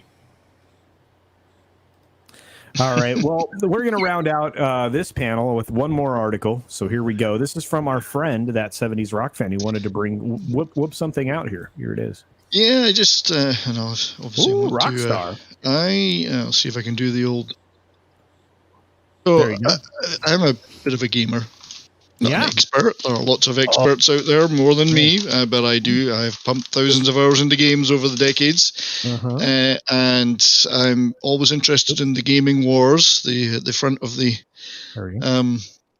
front of culture, as much as anything else. And we've seen a number of examples of this recently, with old IPs being exploited by the holding companies that own these developers to milk a few more extra bucks out of them, but doing a terrible job doing it. And the latest, of course, is the GTA trilogy. So the three GTA 3D games, the GTA 3, Vice City, and San Andreas, I believe. If I got that right, I always get these wrong, but played them all. But so again, they've released these. They're full of technical bugs which, in my opinion, and many people's opinion, could have or should have and probably were picked up in QA, but they decided to ignore them. Wow. Just say Cyberpunk there. They've, in order to get these out, but it's the other tactics that they used as well that really interest me. First of all, they removed the originals from stores. You couldn't buy them because they were going to re-release these. They didn't do their QA properly. They even stopped paying for some of the music that was in the original games in order to just save a bit of cash there. They farmed out the work to Grove Street, I think it is, instead of Rockstar themselves doing it. The technical work that they did may have made some improvements, but it's got some terrible character models and facial stuff particularly. Just basically a total pile of steaming crap. And then they're turning it out there for whatever it costs. But the removing of the original ones so you could even get to them, to me, is one of the worst aspects of this. Plus the attacking on the modders that had made such great mods for those games over the years, DCMAing those guys, going after them. Everything just led up to me to a perfect storm of shite by Rockstar, and I think they've done themselves a lot of damage. Very disappointing. One thing I would say that I agree with them about in their apology was they're saying the developers themselves are getting a lot of personal threats. That's just unacceptable. And I think the problem with that is the pressure's been put once again on the guys at the bottom doing the work to ignore stuff or get it out, whatever. So yeah, personal threats are not acceptable to developers at all. I agree with that. But I think they've done a terrible, terrible job with this. And yes, they're apologizing, and now they're saying, well, you can get the originals for free from us, and blah, blah, blah. So again, like Cyberpunk, although that was an original IP, a complete mess, in my opinion. Very disappointing. Once again, games and the gaming IP is being treated with total disrespect. A lot of recycling of old games. Now we're getting, much as I love Skyrim, now we're getting the complete definitive anniversary extended Supreme Special Legendary Edition. It's like, how many words can they add on to the end of that? They're yet again recycling that instead of focusing on getting the new IPs out in the Elder Scrolls world. So, this is very akin to what love Skyrim. I love it too, but I mean, stop milking that now. Let's. Well, I was just saying, it's very akin to what Blizzard did with Warcraft Reforged, right? Like they sold it as this polished game. Took the ability to use the original, and then gave you arguably something that was worse I mean, I've seen some of these character models you're talking about, and the modders have made way better character models. Way better. Like, gone after them. Yeah. And like honestly, like the original game looks better than some of these character models. And absolutely. I don't understand what went wrong. Like, look at I'll give you a good example. Now, I'm not talking about the network at Blizzard and all this stuff, but Diablo 2 Resurrected, great remake, right? Great HD remake of the thing. I'm talking about looks now here, right? The way it looks, because that game launch had all kinds of issues. But again, we're getting that being told something and then sold something completely different, and unbelievably unacceptable, man. Unbelievably. Another great remake would be the Tony Hawk 1 and 2 Pro Skater. Like Vicarious Visions, I got to give it to those. This is a company that really takes to heart like remaking games, and they worked on Diablo 2 Resurrected, and they worked on the Tony Hawk Pro Skater 1 and 2, which are arguably some of the best remakes of games out there. Yeah, and you're right, Ords, and it's the lack of respect for IPs. The same with our movie franchises. The lack of respect for those that really is annoying. Lack of respect for the IP. I would like to also throw down and add to this, since I've been playing this game since early access, and this is another title. Sorry, I'll take off the Farquad for a second. Battlefield 2042 is now one of the worst reviewed games on Steam. About 30,000 negative reviews. 30,000. It is in the top 10. This game launched without voice chat. It has 2 separate crossplay servers for last gen and new gen. There is broken mechanics across the board. Sounds are coming from the left that are supposed to be coming from the right. Hit detection, latency between servers and players, everything. This game released like a hot steaming pile of garbage, and it's showing now. And day one, no patch. They still don't have voice chat in a tactical multiplayer online game. This game is not only frustrating, it's at the point now where it's watching a comedy show while trying to play a video game. This game is crap, and it's falling under the same thing. This is a franchise. Battlefield this game, Battlefield 2042, is literally the anthem of Battlefield franchise right now. This is the anthem. And they messed up big time. I love 2142. Yeah, I played it religiously. I loved it to death. And this is a travesty and insult, and it's showing. Whoever DICE had as a company, like when we look at Blizzard and the like, it's gone. Yeah, I don't know what's happened, whether it's the people have left that were good and a lot of them did, or whether it's just a new generation of woke, inept, whatever, but they're ruining these franchises, ruining them. Wow. Sorry, go ahead. Oh, it's okay. So they also split it up. So let's say this: if you're an older last gen PS4, PS4 Pro, and Xbox, you're on one server farm by yourselves doing crossplay, right? Okay. Then PS5, PC, and the Xbox Series, they're on their own servers, and there's so much difference in between both that it feels like they had to dumb down the last gen, but still charge the same amount of money. And you can't even make your own custom server in this game because 90% of the people are already making their own just to do bot farming to get max level to get all the unlocks. There is literally nothing good in this game except going into Portal and playing 2 maps from, let's say, 1942 or Battlefield 3 or Bad Company 2. They didn't even put the time and care. You can go play those maps in Portal and everything is working fine. Everything works great. You go to this game and you're wondering why you're playing this game. And it's just horrifying. Yeah. It's bad. But this is happening universally, and it looks like that 70s brought up another interesting story as well. Well, the other attack on GTA, of course, has been the political one around the and this I say nothing about this image other than to share it. If you read it carefully, it's quite funny. The forced removal of a whole load of characters, images, dialogue in order to protect certain groups who believe that they're being targeted in those, when in fact these games were equal opportunity offenders. And had a lot of humor in that. This image I find hilarious. It's not an image you'll find in the game anymore, I don't think, but it's just, it's weird that this is the hill that these companies they're sacrificing, right? Especially for these major IPs. Real quick, I got a couple super chats to get through. We've got Apex Comics for $2 says, I'm baking pecan whiskey lemon cake and listening. That sounds excellent. And we also have, of course, Blue-Eyed Roof Korean the base for $5 who says, commie proverb, Disney pretends to make content consumers pretend to consume it. Need to stop reviewing things for the final nail in the coffin. Punish them. I agree with you. And again, I did not see Eternals. I didn't have to. I didn't have to. I wanted to add another thing quickly with the Battlefield thing is like they added specialists in there. Battlefield, you don't need specialists. You don't need to have a special character with certain type of skills. That's Call of Duty. Stop branching out to that. Secondly, this is also the same game where they announced one of their specialists is non-binary. No offense to a first-person shooter. The only thing you see is your gun, your arms, your legs. How the hell does that even matter while playing this game? That things like that didn't even matter. You could have focused on so many other things. There's no crotch guns in the game. I don't know. I haven't fired a crotch rocket yet, except I'm trying to get that mounting on the wall with the grenade launcher, and it just comes up short.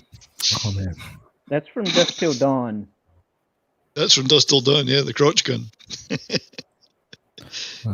Yeah, it's gaming is. We should never forget gaming is on the front lines of the culture wars too. So that's why I like to just bring up the occasional story. Let's be honest. Sidearms though. Sidearms nailed it.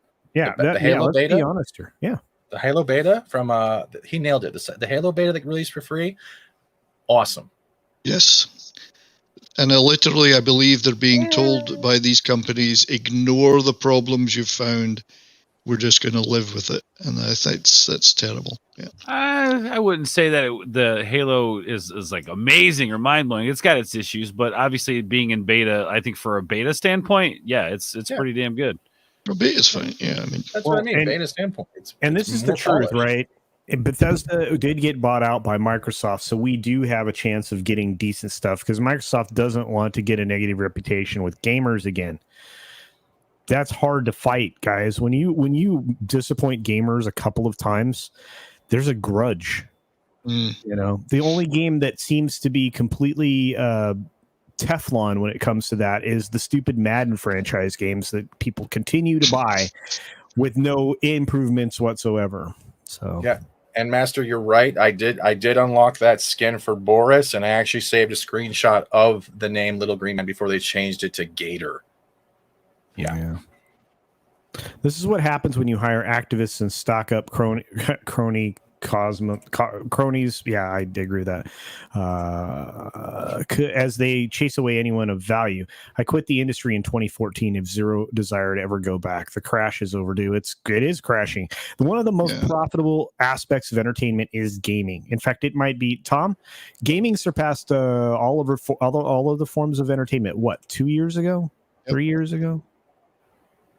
You remember? Tom's he said he'd BRB, so he's obviously off to. All right, he has to take care of a quick round of Battlefield I 2042. that's what happens. I think. Don't start with me here, though. Gaming is the biggest, says Kai, and he would know. He still occasionally works. Yeah, I think it has surpassed in terms of earnings movies quite some time ago. This is a good question, you guys. Blue-eyed Roof Korean, the Based, for $2 again. Thank you again. Says 2042 bad release that effect is nixing Battlefront 3? ? I don't know. What do you guys think? No, what I think, I don't think it has to do with that. I think the fact is that they tried to change the game into a style that was like a cross between Call of Duty and Battlefield when they already had a proper formula. And we've seen this across the board, changing the formula that already works. Let's look at Vanguard, Call of Duty right now. Treyarch changed up the zombies from round-based to something else, and it threw everyone off. They don't like it. They didn't even have a pause button for solo players. And the multiplayer is supposedly doing well. It's doing all right. It's also getting negative reviews. Dr. Disrespect won't play it anymore because he's bored. You can literally memorize the spawns and run around the shotgun and go crazy. They're trying to change things instead of working together with other companies that are handling that franchise for that year and just making it grow. Yeah, Cold War had its hits and misses, but when Outbreak came out, you had an open world zombie kind of thing. Everyone loved it. And you still had all the zombie lines. The companies are trying too much to be another than just be themselves and adapt. It happened in the film industry too, Stephen. I mean, it's true. With James Bond, it became James Bourne. Yeah. Yeah, absolutely. Whatever. But that's the other thing, though. Like, that's why I'm terrified about this. The new Star Wars Lego that's coming out, the Skywalker Saga or whatever they were showing the video. It knows how it has now a view that looks like you're playing a third-person Battlefront. Right. The same thing. Ords, I know you love the I know you love a lot of these games, right? I know that the especially Diablo and stuff like that, right? What studios are left that are still pumping out quality stuff? Oh, that's a great question, man. Not a whole lot. I mean, we've gotten right now, honestly, like I think Back for Blood is pretty good. I forget what's the studio that does that. Kai would know. They put out a decent game. Like, you know, it's has its issues, of course, but I think overall it's a game that, you know, it's what I expected, right? It didn't exceed my expectations, but it's what I expected. And here's my thing. If I had to give advice to a game company, would be finish your game. Cyberpunk again was a good example of that, right? And I saw somebody, you know, Diablo Immortal. I saw somebody put that in the chat. That another good example of like stuff nobody asked for that was created when they could have been working on something better or spending more time on a game. Cyberpunk, right? How it was like a year out, right? They pushed that game back a year, and we still had the issues with it. Look, I don't care if it takes Ords. Yeah, you were about to go where I was going to go. I don't want to make sure I'm guessing right. We would have waited another year. Yeah, you're probably right. That's right. I'm willing to wait. I don't pre-order anymore, and I don't buy on day one. I'm willing to wait and make it and have the product good, and then I'll buy it. See, that's where I'm terrified with Dead Space coming out. They're doing the remaster of Dead Space, right? I'm terrified they're going to mess that up because that was a brilliant, perfect game, especially when as soon as it starts. And they got to stop touching old franchises. So I'm actually hopeful, Culture, for a couple of games next year. I mean, I'm an RPG guy, so Elden Ring, which is Bandai Namco, I think that looks pretty good. I guess it's from the Dark Souls. Right, Dark Souls genre. Elden Ring. Hard. Elden Ring, and then Crimson Desert, which is Pearl Abyss. That looks really good too. So I'm hopeful about those two games. And I think Bethesda, Microsoft may turn Bethesda around to a certain extent. I have some hopes for Starfield. We'll see. You know, I mean, only time will tell. But those first two I mentioned, I think are going to be good. Okay, and Channel 66 says Dead Space will fail. Please don't say that. I know, Channel. I know. I'm just hoping. I'm hoping. And speaking of Channel 66, guys, I am headed there well, not immediately after the stream, but shortly after the stream. We're going to do a little interview. We're going to have a chat over there on Channel 66, _66. Cool. Do go check out the channel. Watch the stream and maybe even, subscribe, throw some love out there, likes, shares, all that stuff. It helps people. It really does, which is why I talk about it all the time. But we are getting ready to wind down, and I want everybody to have their due. What Ords? No, I just want to Fat's point. Like, I think that you can do old franchises. I think at least in terms of quality, looks, all that stuff. The games I mentioned earlier are a good example of that. It's the fact that they're just trying to recreate what's successful instead of making something unique and original. They can't. Yeah, it's just like Hollywood. They can't come up with anything original anymore. Are you saying, Ords, that the problem is lying under the fact that they're trying to make it for today and age? Like they're trying to make the same magic, but they're trying to incorporate what's going on today's environment, and it's not working because it's more about today's environment than what made the game a game. Yeah, you nailed it. That's it. Well, this was a lot of fun, and Wes plays games too. I'm surprised he didn't pipe up here because this is also something that he does quite a lot. I was busy photoshopping you onto Janine from Ghostbusters 2's, which I just posted on Twitter. So that means he made out with Lewis. Thanks, Wes. No, but you get so much more. I mean, Skyrim, holy moly! I mean, you get so much bang for your buck from that game. I mean, I'm playing that game almost 10 years later. It's one of those. I mean, it's a huge game too, and for $60, I don't think I paid that for. And the mods are incredible. I mean, like Forgotten City, which is based on the Skyrim engine, and it's in effect a Skyrim mod, but with a completely different setting and story. That's a fantastic game. A lot of people spend a lot of time developing, overlay stuff like you're talking about that are mods that basically give you a whole new storyline, script. Voice acting, the whole nine. And look, everybody forgets that Fallout 76 was the beginning of this travesty, right? Because that game sucked rocks from word go. I mean, we make a lot of fun of Cyberpunk 2077, but 76 Fallout 76 is awful. Worse. Yeah, it was exponentially worse. Exponentially worse. So, but yeah. Fallout 4 was pretty boring too. I was very disappointed. I'm a big Fallout New Vegas fan. 76. 4 was boring, in my opinion. New Vegas was great. 4 was, I don't know, as soon as I lost dog meat and couldn't find him, I lost interest in 4. Yeah, let's forget about all you have to do is build the vault computer thing, and then activate the VIP tracker, and you can find dog meat. See, does that involve crafting? Kind of, sort of, yeah. I see. I don't like the crafting. Oh, I like crafting. I like Legos. But this is the best point of the day, and then we got. Oh, seriously, got to wind down. Are you kidding me, Steven? You're welcome, Wes. Wait. Well, let's see this. Hold on.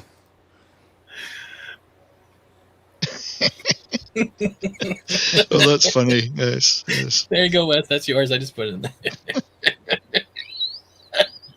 Who are you gonna call? Farquaad. These are my friends, guys. These are my friends. This is your friends. Imagine what your enemies would do. They can't meme. We've seen Twitter. That's true. Yeah, Isolation was a great game. You want to play a good game? Alien Isolation is still a great game even today. It is great. Yes, that's a good one. No, Ironcaster, please.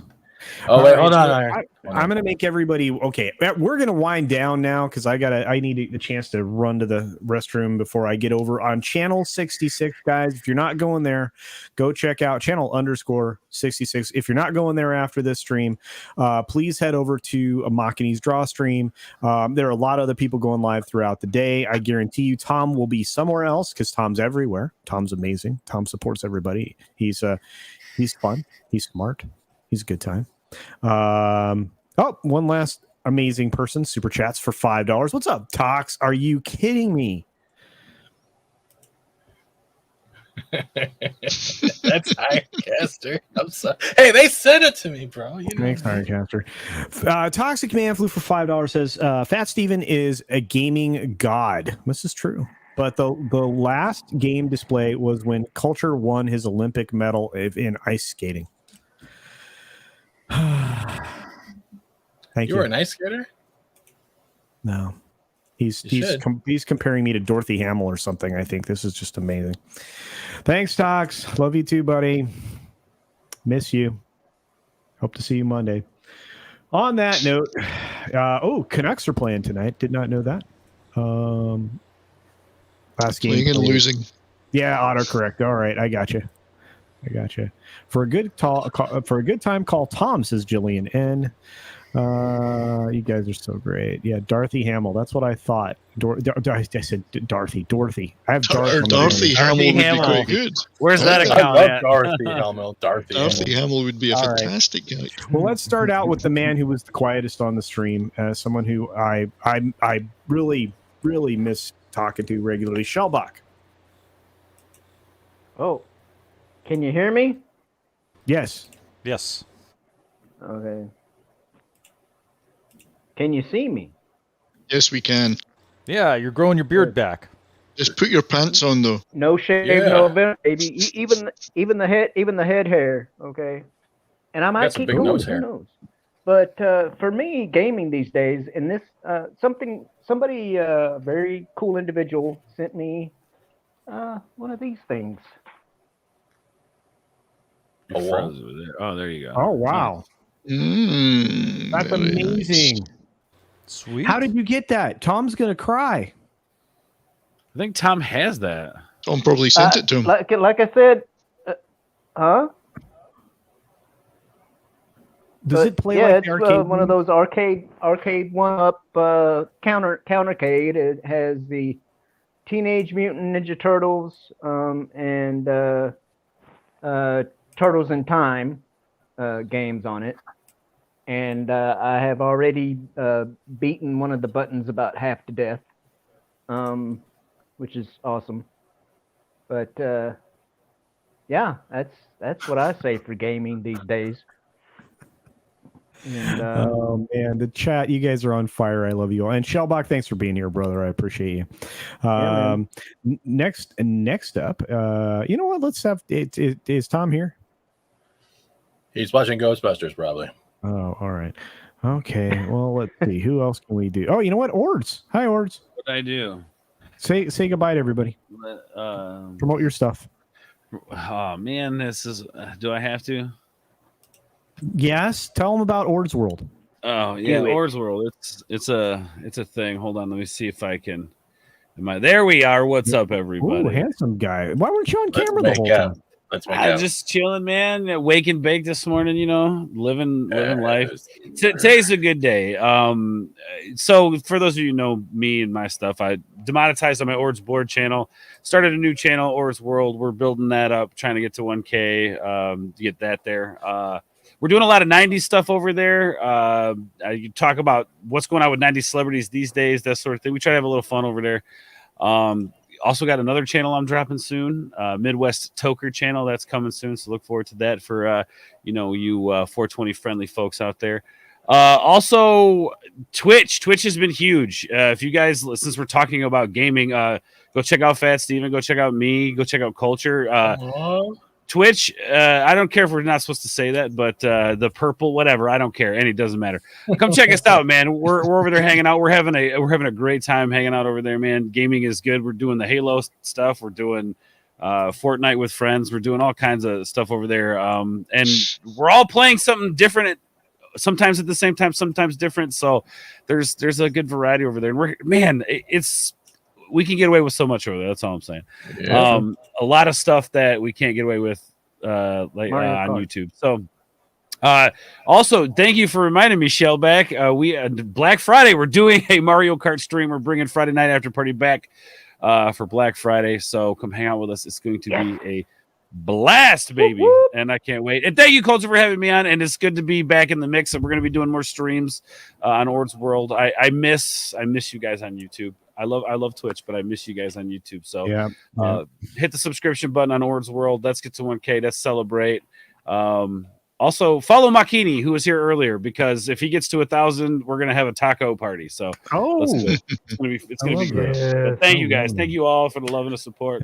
I love you guys. Thank you. Thank you, Ords. I can't wait to hang out and game some more. Absolutely. Our good friend Fat Steven is also, again, I mean, these are people I play games with, right? Ords, Angelus, Fat Steven, all these people. You can see us over on each other's channels. Fat Steven, you want to promote on your way out, my friend? Yeah, you can find me on YouTube and Twitch. I'm going to be probably streaming a little bit later, testing out a new playtest for something called with ventriloquist dummies and survival horror. So that looks kind of fun. It's called Hello Puppets Midnight Show. Other than that, Babylon 5 Mondays. Patricia Tallman, we're working that out to have her come back. We got the Welcome to Florida, the lunch table. Lorena's still torturing me with He-Man. And you got to sub to Ords World. You got to sub to Wes Moody. That man's been busting his ass. He needs that. He deserves that. Sub to Mackany. Just sub to who you want to, and just have a good Saturday and Sunday.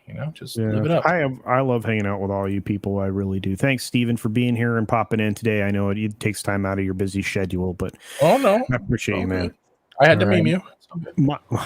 My buddy Wes Moody of the Wes Moody Webcast. Awesome. Well, thanks for having me on the Sunday Culture Review, and thank you, Fat Steven, for that shout-out. I appreciate it.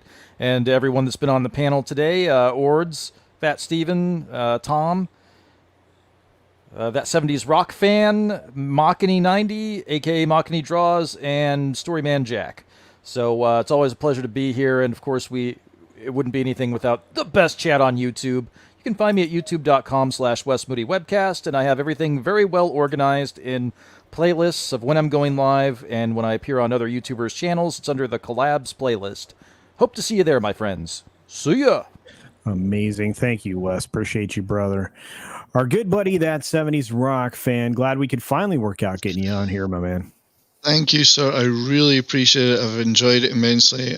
Honored to be here, and especially with this great panel. And I would say everybody subscribe to all these guys if you've not already done it. To be on here with some of my favorite creators on YouTube has been a real privilege. Thank you. And the chat was you're fantastic. So thank you for listening to my inane ramblings. I do have my channel, that 70s rock fan, which I don't know, Culture might be able to flash of that briefly, just so people can see what it looks like, because there's a lot of people with the words 70s rock fan in their channel names. This is what mine looks like. And I do sort of a pop culture archivist style thing where I make videos about science fiction books, short stories, weird little movies that I love. I've started a series now on my vinyl record collection, all my collectibles, and various bands that I've loved from the past and so on. So 170 subscribers, getting a little bit more traction, which is great. But I'm doing it for the love of it. So, and I'm also, you'll find me regularly on Tuesday nights on 32 Flavors of Nick Visor's Toxic Tuesdays show, which is just the greatest fun ever. Shout out to my boy Nick Weiser. Oh, Nick is a great lad. Great friend. The guy lives like 30 minutes from me. It's amazing.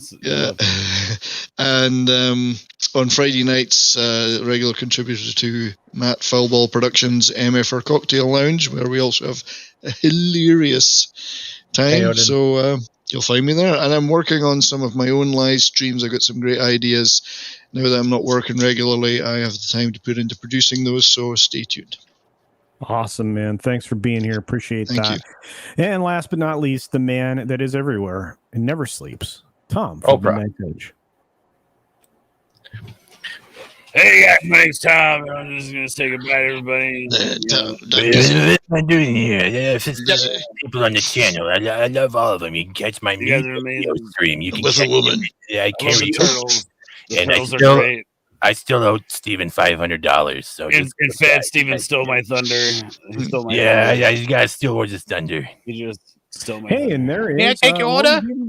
What's up, Odin? Good to see you, brother. Thanks for stopping in. Thank you all for being here. You got so many of you going on to the very end. 67 of you here. Thanks for the support. I think, you know what? If Tom fell asleep, good, because he doesn't sleep enough. I'm worried about him. Yeah. And last word on the matter should be Kong out. All right. All right. On that note, thank you all for being here. We had a great time. Great panel. I am headed over to channel 66, channel_66, to do a brief conversation. Just hang out. I think it'll be a lot of fun. You'll get to meet a new creator. And I will, I don't know. I'm going to answer some questions. We're going to have a chat. So come by for about an hour if you have the time. Otherwise, check out Machiny Draws and go and watch the other live streams that have already run today. Lots of creators do a lot of things all at the same time, so you're never at any loss for entertainment. With that being said, I will end the show the same way I always do. Be sure to take care of yourself. Oh wait, I forgot one last message from my good friend, your Muslim uncle, who sent a member message, which this is hard to do because it doesn't show up anywhere else, guys.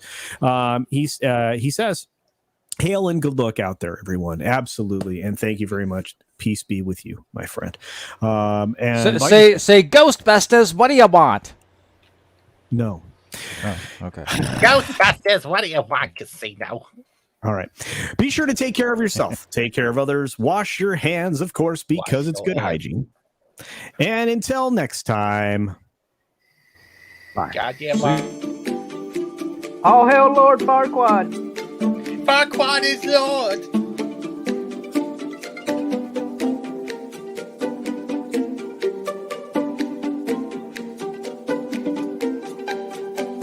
Goddamn Mongolian.